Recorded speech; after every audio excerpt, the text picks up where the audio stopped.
Welcome back, everyone, to The Deep Dive. Today, we are diving into a really unique piece of military hardware, the V-22 Osprey. Ah, yes, the Osprey. Instantly recognizable. Definitely. The aircraft with those big rotating propellers, it manages to do vertical takeoff and landing, kind of like a helicopter, but then it flies with the speed and range of a turboprop plane. It's quite the hybrid, used by several U.S. military branches, and Japan's got them too. And we know you, our listeners, like to get up to speed quickly but thoroughly on these topics. So this deep dive is all about unpacking the key bits of the Osprey. That's the plan. We've sifted through the research, looked at the capabilities, the history behind it, which is pretty interesting, and also some of the, let's say, complexities and debates that always seem to follow this aircraft. Right. So our mission here is to give you that full picture based on what we found. Exactly. Comprehensive, but, easy to follow. Okay, let's jump right in. The absolute core of the Osprey is that tiltrotor design. It sounds straightforward, rotors tilt, but what's the real advantage of switching between helicopter and airplane modes mid-flight? Well, it's really about operational flexibility. Okay. That's the key. By being able to pivot those engine nacelles, those pods with the rotors, Yeah. the Osprey genuinely gives you the best of both worlds, or at least it tries to. Vertically, it can get in and out of tight spots, ships, rough terrain, small clearings, just like a helicopter. Okay, standard helo stuff. But then tilt those nacelles forward, and boom, it flies like a conventional turboprop.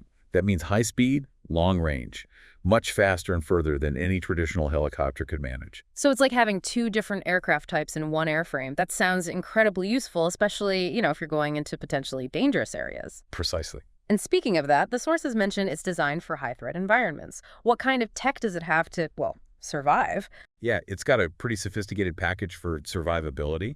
We're talking advanced avionics for awareness, terrain-following radar. So it can fly low, hug the ground. Exactly. Even in bad weather or at night, avoiding obstacles. Plus, a forward-looking infrared sensor, FLIR, for spotting threats, day or night.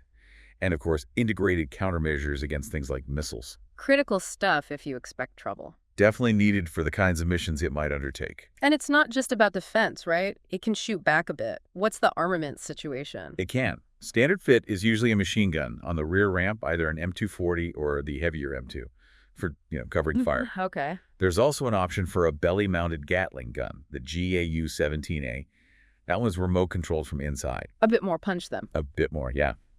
But interestingly, our research shows they considered other things over the years, like heavier Gatling guns, maybe the GAU-19, something called an interim defense weapon system, even missiles like Hellfire or Griffin. Fires. Yeah, but those weren't really adopted widely. It suggests the main focus really stayed on transport and insertion speed and surprise, rather than making it a heavy gunship. Defense is more, defensive. Makes sense. Okay, so it's primarily about getting troops or cargo in and out fast. Let's get a feel for the numbers. Speed, size, power. What are we looking at? Okay, performance. Top speed is around 277 miles per hour. Payload-wise, it can lift up to 32 combat-ready troops or about 10,000 pounds of cargo internally. That's substantial. It is. Size-wise, wingspan is about 84.5 feet. Lengths, just over 57 feet, and it stands around 22 feet tall.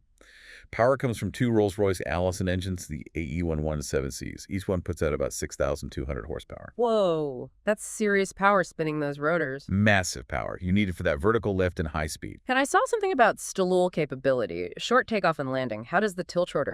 There, stallule. That's achieved by setting the nacelles at an angle, somewhere between fully vertical like a helicopter and fully forward like a plane. Maybe 45 degrees, 60 degrees, somewhere in there. Ah, so it doesn't need a full runway, but gets a bit of a rolling start. Exactly. It gives it a performance boost compared to pure vertical takeoff, allowing shorter takeoff runs than a traditional plane, using less fuel for takeoff, or lifting heavier loads from short strips. Adds another layer of flexibility. Gotcha. And for those long-haul missions, ferrying troops or supplies a long way, what's the range like? It's got impressive legs.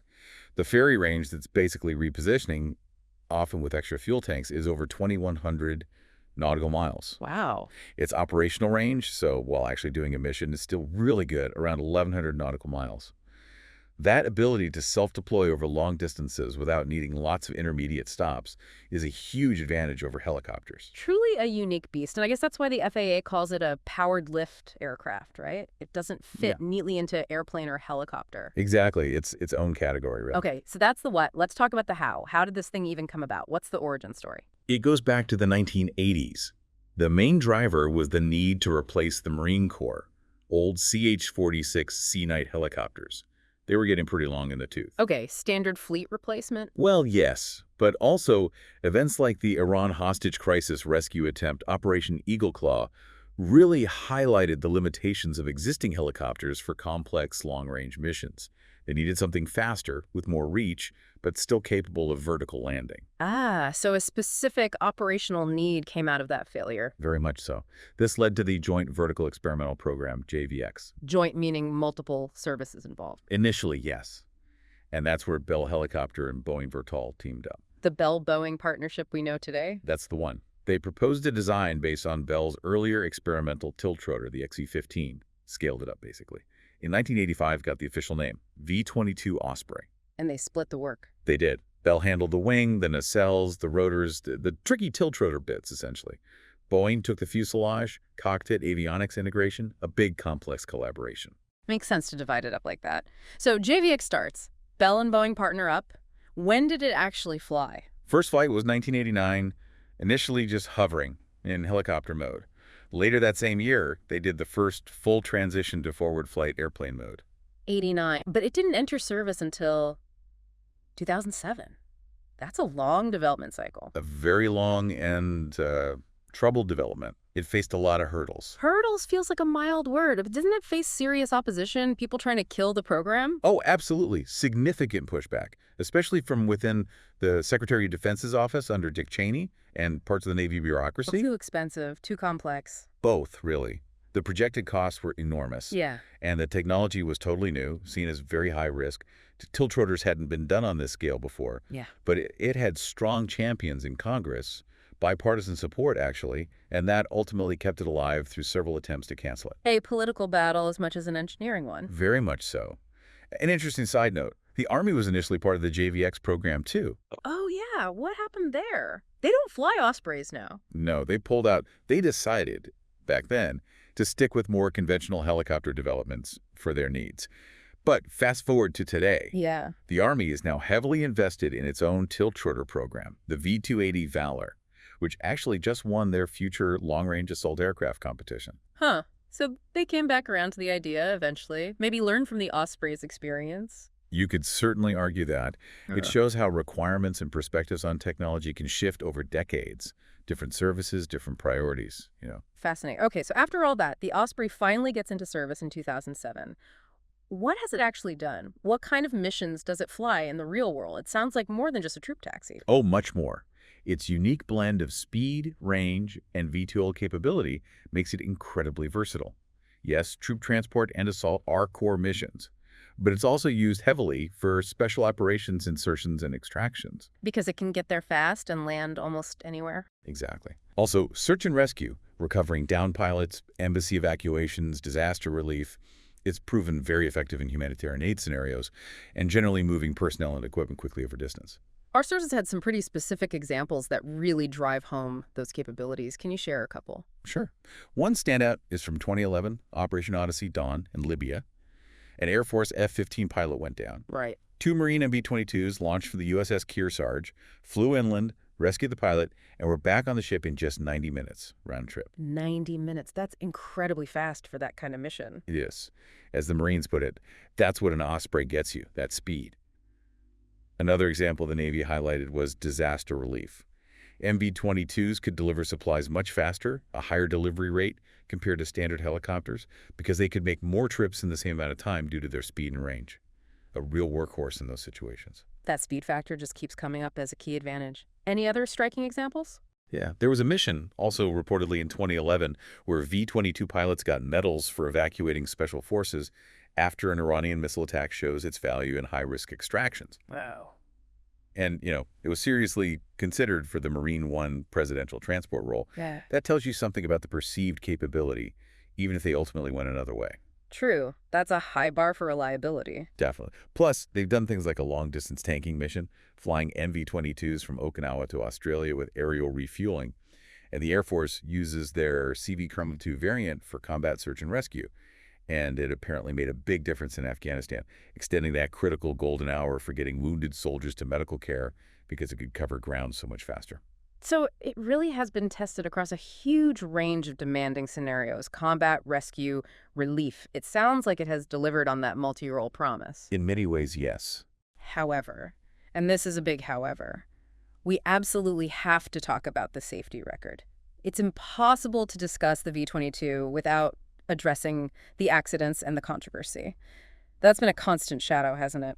It has, and it's a crucial part of the story.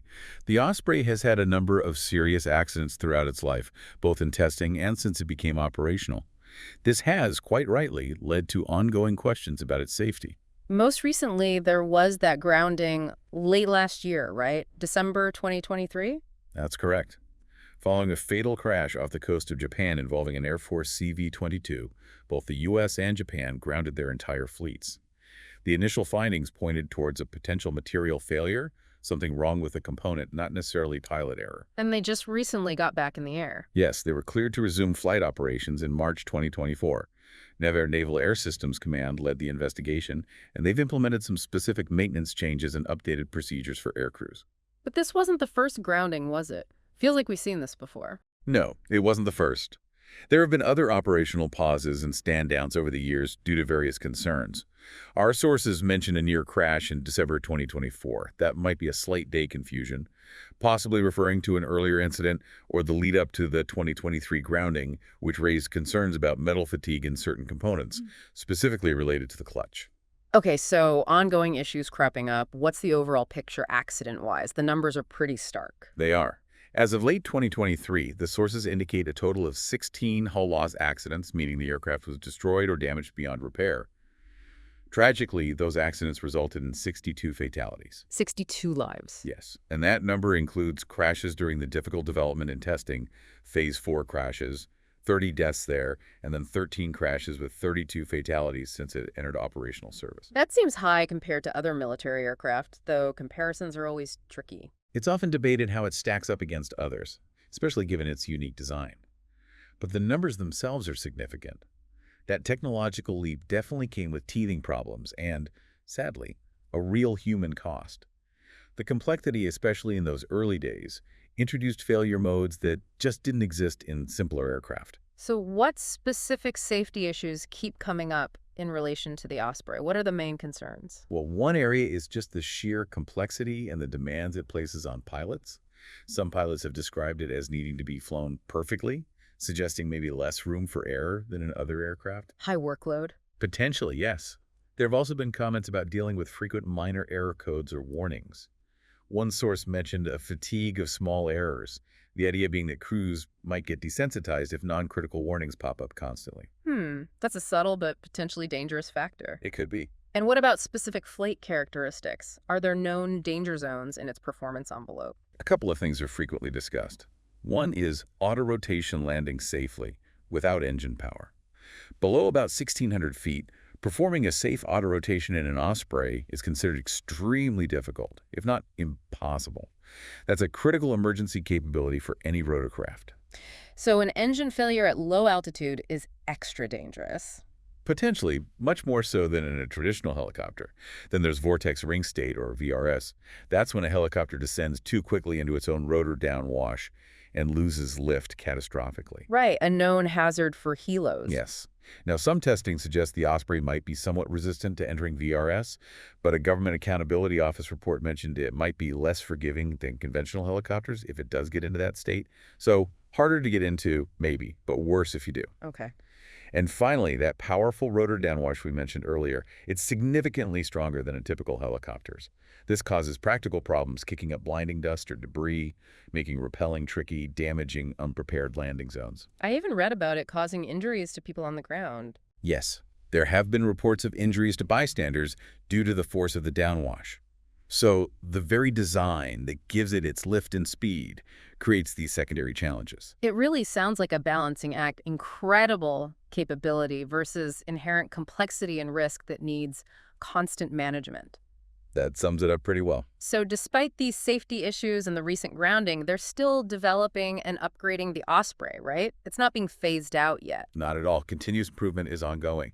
They're doing avionics upgrades to deal with parts becoming obsolete and to add better network capabilities, integrating it into the digital battlefield. Makes sense. Keep the electronics current. Exactly.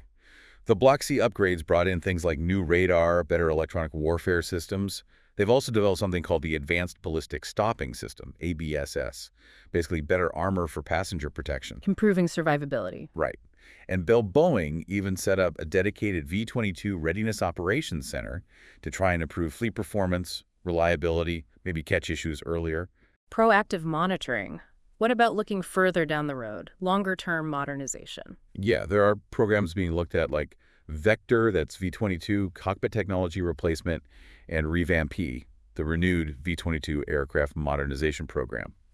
These aim to overhaul the electronics again and potentially extend the airframe's life out past 2060. 2060. So it's planned to be around for a long time. Decades more, potentially. They're also looking at boosting engine power, maybe even considering replacement engines entirely, like the GE38 from General Electric. Interesting. But I thought production was ending soon. The current production line is expected to wrap up around 2026, but the focus then shifts entirely to sustaining and upgrading the large existing fleet. Okay, so no more brand new ones rolling off the line soon, but the ones flying will be kept cutting edge for potentially decades. Now, it's not just the U.S. flying these, is it? You mentioned Japan earlier. What's the international picture? Japan is the first and so far the only international operator with V-22s in service. But there's definitely been interest from quite a few other countries. Our sources mentioned Canada, the United Arab Emirates, the UK, India, Indonesia, France, Spain, Italy. A pretty diverse list. And presumably for different reasons. Island nations, special forces needs? Exactly. The reasons vary. For some, it's operating across island chains or from aircraft carriers. For others, it's about special operations capability or maybe rapid response for evacuations or disaster relief. Its unique profile appeals to different needs. Any specific examples of countries kicking the tires, so to speak? Sure. France has done trials, operating the V-22 from their Mistral-class amphibious ships, and even their carrier, the Charles de Gaulle. So they're clearly checking its suitability for their naval forces. Interesting. India has expressed interest for several roles: personnel evacuation, logistics, special forces, even possibly as an airborne early warning platform like a mini AWOL-PAN-S. That's a novel idea. It is, and the UK has looked at it too, particularly for operating off their new Queen Elizabeth-class carriers. So definitely more than just passing interest from several key U.S. allies and partners. Seems like its unique capabilities are definitely on the radar internationally, even if actual sales beyond Japan haven't materialized widely yet. Okay, now for a slightly different angle. We also dipped into some Reddit discussions about the V-22. See what folks are saying in less formal settings.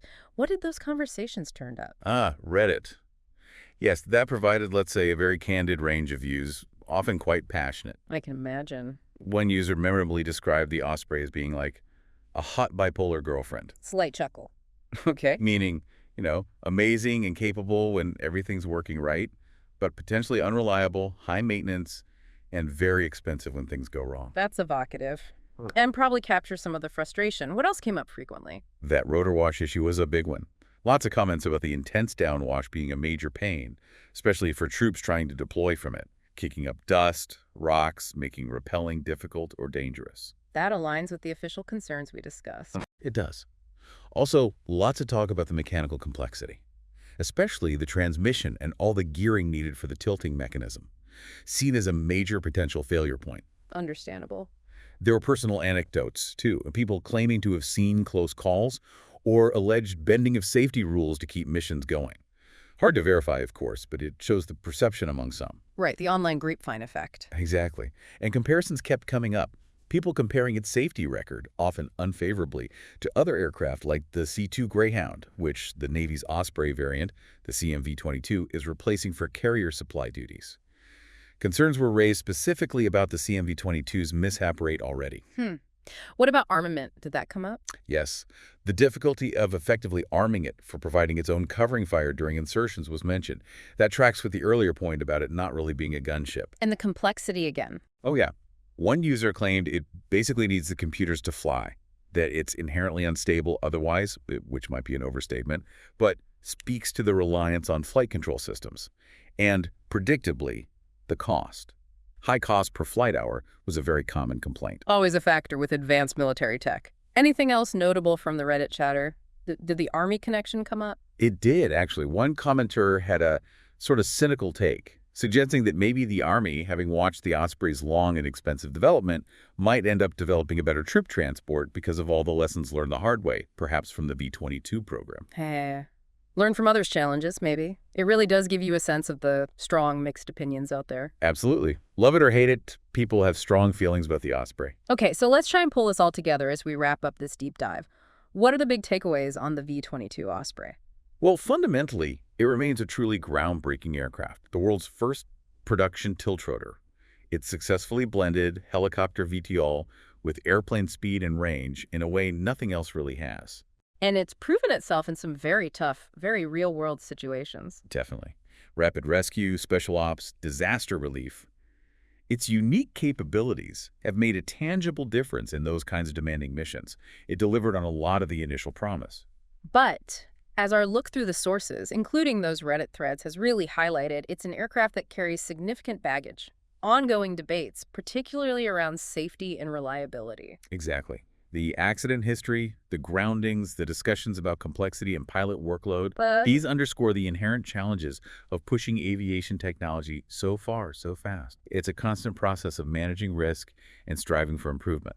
so that leads us to a final thought for you, the listener, to mull over.